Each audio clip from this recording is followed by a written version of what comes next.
Ayan, welcome to my vlog. Ay sus, my vlog talaga, no? Ayan guys, may gagawin nga tayo dyan. Dahil mahal na araw pa yan. Yan, ngayon lang natin nagawa ng kaya ngayon lang natin ma-voice over. Ayan, nagkagawa tayo dyan ng pang ginataan bilo-bilo. Ayan nga, ay babalata natin yung ating gabi. Yung gabi guys, talaga naman masarap yan, no? Masarap yan siya sa ginataan. Tsaka yung kamuting kahoy. Kaya lang hindi na nabili yung kamuting kahoy dahil sa kamahal, di na kinaya ng budget. Ang budget lang natin dyan ay 300. Ayun, kaya yan lang ang nabili. Gabi, kamuting baging at saging. Tapos yung bilo-bilo, no? Yung ang binili naman kasi ang dami. Kalahating kilo ba naman yung glutinous, no? Ang dami nang binili. Ayan, oh, kung nakikita nyo. Tsaka yung kamuting baging ay 1 kilo siguro yan. Hindi, dapat kalahati lang din. Para mabili yung iba, no? Para mas sakto yung sangkap. Sakto yung natin dapat. Kaya ayan, 3. Tapos yung mayroon ako dyang tawag dito. Sarap ito. Nakalimutan ko na. Sago pala. Ayun, hindi talaga maganda pag ikaw ang magpalambot, magluto ng sago. Maganda yung bibilin mo na luto na, malambot na. Kasi pag ikaw talaga ubos ang gas mo, tagal pala lutuin yung sago na yan, no? Diyos ko, konti lang yun. Kaya nung niluto ko, medyo pa siya, medyo hilaw-hilaw pa. Pero kasi nakatakip naman naluto din naman siya. So, mas maganda siguro yun. Naisip ko, huli na. Maganda siguro kung binabad mo muna sa tubig yun ng magdamag, tapos saka nilaga, ayan. Kukunin ko na nga dyan at naalala ko, hindi ko pa pala siya pinakuluan, hindi pa siya pinalambot. Kunti lang naman yan. Kunti lang, sabagay hindi naman natin kailangan ng marami, kaya hindi ko na pinabili. Naalala ko mayroon pa dyan yung dating mga tira-tira ba. Ayan, yung hawak ko. Kaya lang lugi ka talaga pag yan ay pinalambot mo. Ang tagal pala siya talagang palambutin. Dapat pala talaga yan binababad. Tapos kinabukasan saka mo siya pakuluan para lumambot. Kasi yun ang naisip ko Kasi sa palengke as in lubo lubo siya. Pagluto na siya lubo. Ayan, naluto nga siya pero hindi siya lubong-lubo. Kaya siguro lubo-lubo yung binabad nila. Saka as in malambot talaga, hindi tulad ng niluto ko ngayon. Ay, diba? Kaya hindi siya ganong luto. Ayan. Pagpatuloy tayo, pinakuluan ko na yung naalala ko huli na banda.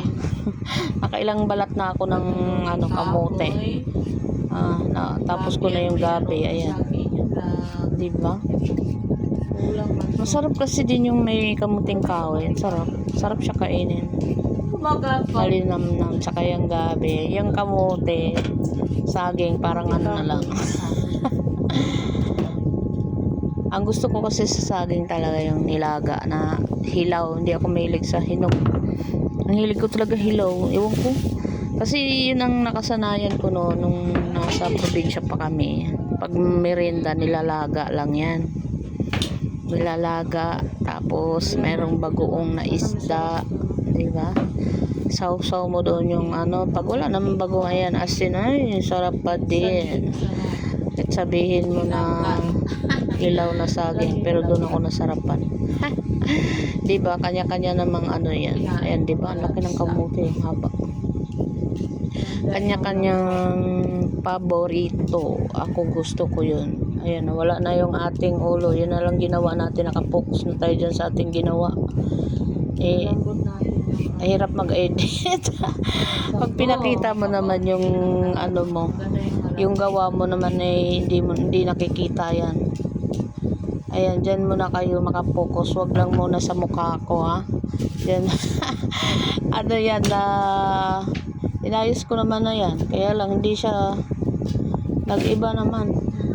Diyan na siya nakatutok. Baka hanggang mamaya na yan hindi na makita. Ay siya na. 60. Ayan na nga. Hindi na nga siya nakikita. Tapos ko na siyang inedit. Nag voice over na lang ako dyan. Kaya dyan na lang kayo tumingin sa aking ginagawa. Aking ginagawa. Huwag nyo na hanapin yung mukha ko dyan. Ayan, nagbalat na tayo ng saging. Yung saging natin ay 60 pesos daw yan. O ilang peraso? 2, 4, 6, 7.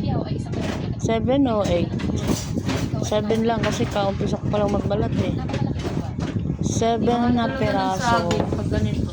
60 pesos. So, Doon ka lang talaga sa ano? mga pamilya. Paano ba isa? 11? Ay, 11. Oo, parang 11. 7. Ay, hindi. Wala pa.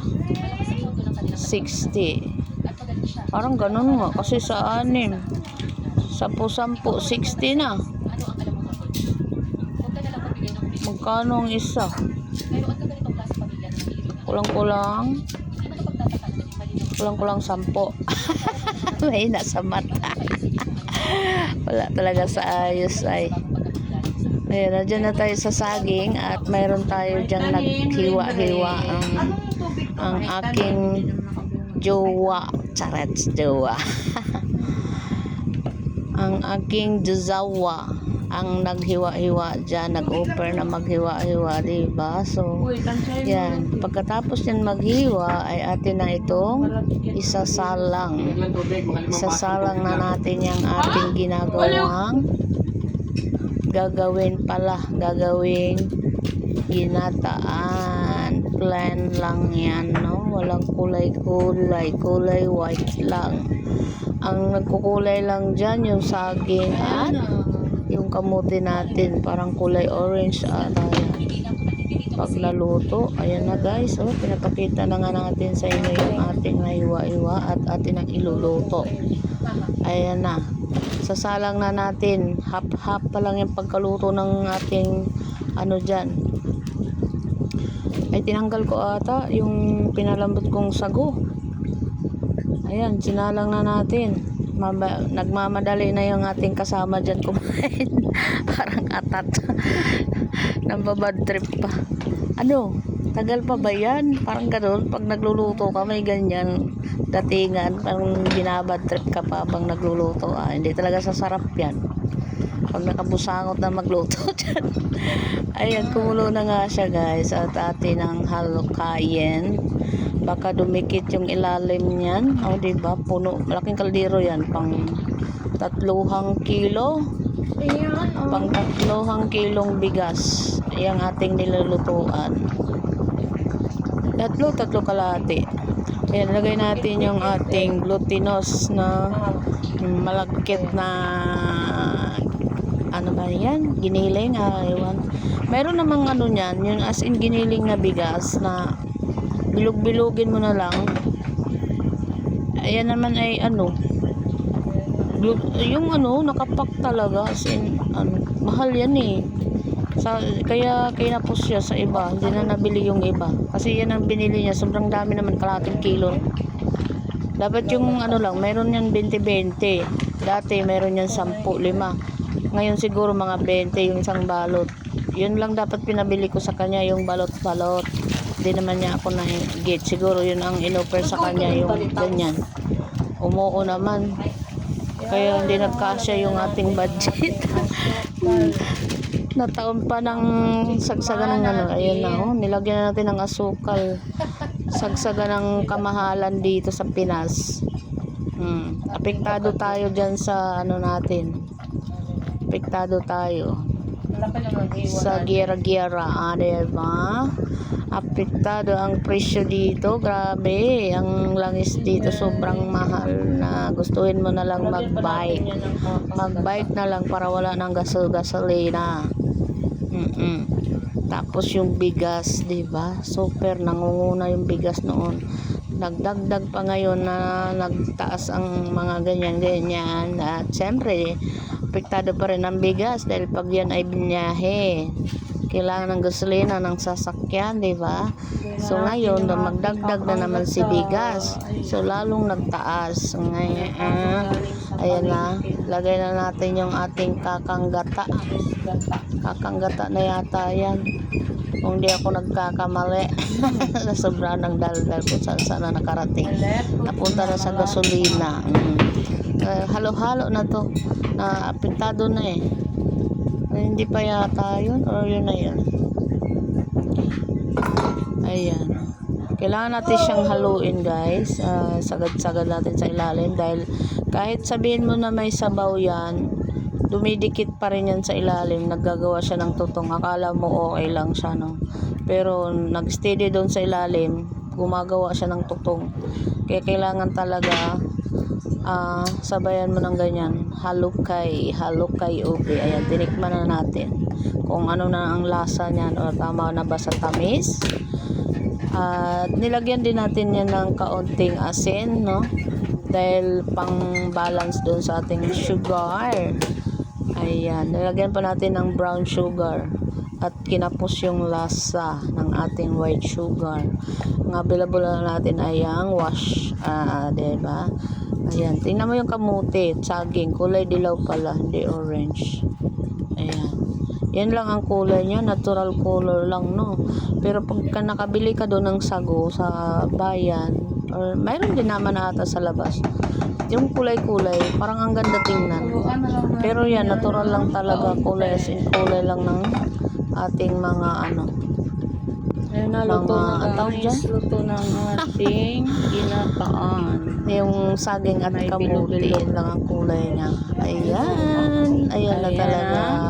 Paluto na siya guys. Ayan, ilapit ko na. Dinikit ko na kayo sa kaldero, tumabingi pa. Ayan, nakita mo naman, di ba? Luto na yan. Ayan, bye-bye. Thank you for watching.